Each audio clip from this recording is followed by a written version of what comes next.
So this is going to be a video on the Wing Chun stance, which is called E.G. Kim Young Ma. So E.G., that means the Chinese number 2, which is 2 lines like this. So we can just say the English number 11. So what does this mean? This means that you want to have your shoulders in line with your hips, in line with your feet. So you want a shoulder width stance, and this is the most relaxed position that you can stand for a long time in. If I'm way out here, that's going to be using muscle. If I'm here, feet too close, I'm going to have no balance. So your best spot to be in is shoulder width stance. And from here, I can move. If I'm here, pretty hard for me to start moving. And if I'm here, I don't really have enough, you never see a sprinter take off like this. It's just not a good position. But from here, I can take off. A sprinter is going to be here, but they're only going in one direction. If they wanted to go this way, they'd be screwed.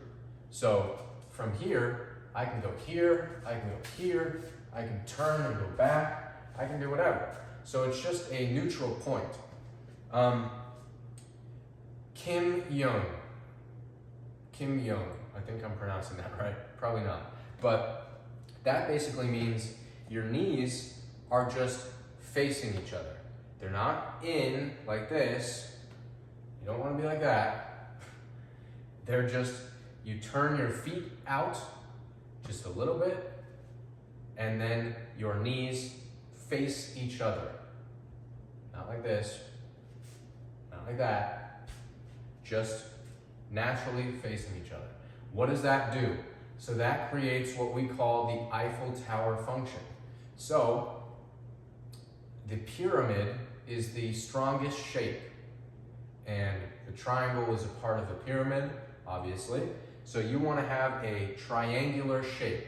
If I'm out like this, it's not very strong.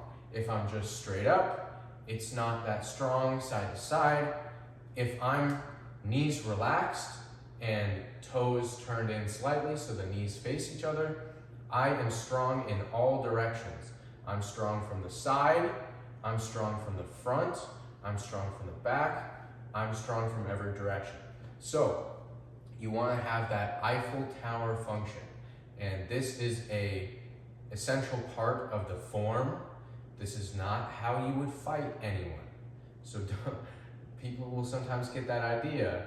I see videos where they're like, how each martial art fights. And with Wing Chun, it's like, okay, I'm getting ready to fight. Okay, I'm ready. That's not the idea. This is a developmental stance. So what are we doing in this stance? Well, we're doing a lot of things.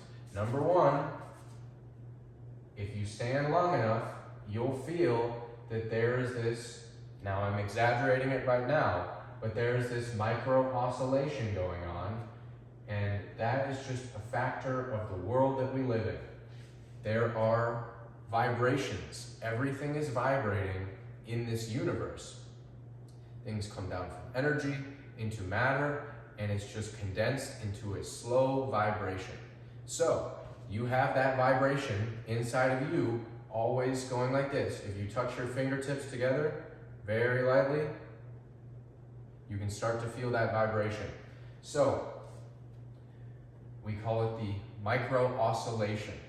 So here you start to feel that you are actually swaying back and forth ever so slightly. And what we're doing in this stance, when we sit here for an hour and do the form, is we are using our toes to control that vibration. And another piece of this E.G. Kim Young Ma, when I turn my heels out slightly, now all 10 of my toes can easily grip on the ground. Just look at this. So my big toe, if I turn it out like this or straight, my big toe is going to be the only one that's really grabbing there. But if I can turn that in, then you can see that it all levels out here, and all 10 toes can actually grab on the ground. So that gives you greater control over what we call the center of gravity. The center of gravity is just a straight line going down from the top of your head through the perineum and down to what's called the geyser point in your feet. And so when we line all three of those up, many things happen, but one thing that happens is you are able to control your center of gravity. So that is the point. That is what we are trying to accomplish, is control over our center of gravity. Because if I get pushed and I fall back like this, that's no good. But if I get pushed and I keep my center of gravity and I can go right back into the fray, that's what you want. You want to be able to control that. And so we're just beginning with the stance here. You are going to be controlling your center of gravity with your toes. So here's another piece of the puzzle. You are going to tuck your hips. What this does is links your torso to your legs. So I've got my toes grabbing the ground, my legs are linked to the ground. Now I tuck my hips, I tuck my coccyx in, and I link my body and my legs. If I have my butt sticking out, I can walk all funky without actually being connected to my upper body. But when I tuck my coccyx, now my body moves with my legs.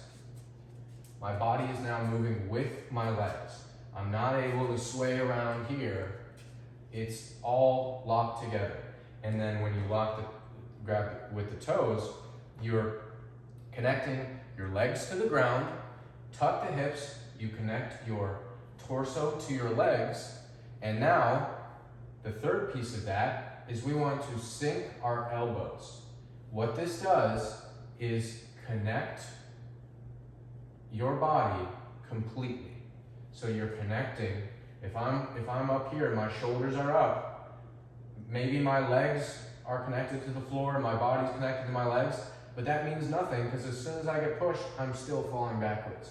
But when I sink my elbows and therefore put my shoulders in this locked in position, then I can actually have all the three structures connected.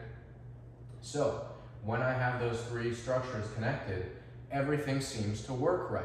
I have more power. See, if my shoulders are up like this and I'm punching, no power. If my shoulders are down, but my butt's out, no power. If my feet aren't grabbing, if I'm up on my heels here, definitely no power. But when I lock all of these structures together, then I can actually have power. So that's what we're doing. We are linking the body structures to the floor. Toes grab, coccyx tucked in, so hips tucked. Your shoulders, you don't want them up, you want them sunk. Not exaggerated, just naturally sunk. And by doing that, now your structure is connected and it's strong. So essentially, you are not fighting force anymore. The floor is now fighting the force. And good luck winning against the floor. So, I think that's it on the stance for now. That's just the beginner level. So, we'll review it again. Toes are slightly pigeon-toed, meaning feet are turned out slightly. Your knees are relaxed. They're facing each other. They're not sunk in like this. They're just relaxed. Your hips are tucked in. And the way you do this is just by relaxing. Just relax. And when you relax, that already does everything for you. You don't have to be super tight, squeezing with your toes, tucking your hips, and sinking your shoulders. That's not what you want. You want to just be nice and relaxed, and everything works itself out when you actually relax. But that's a hard thing to do.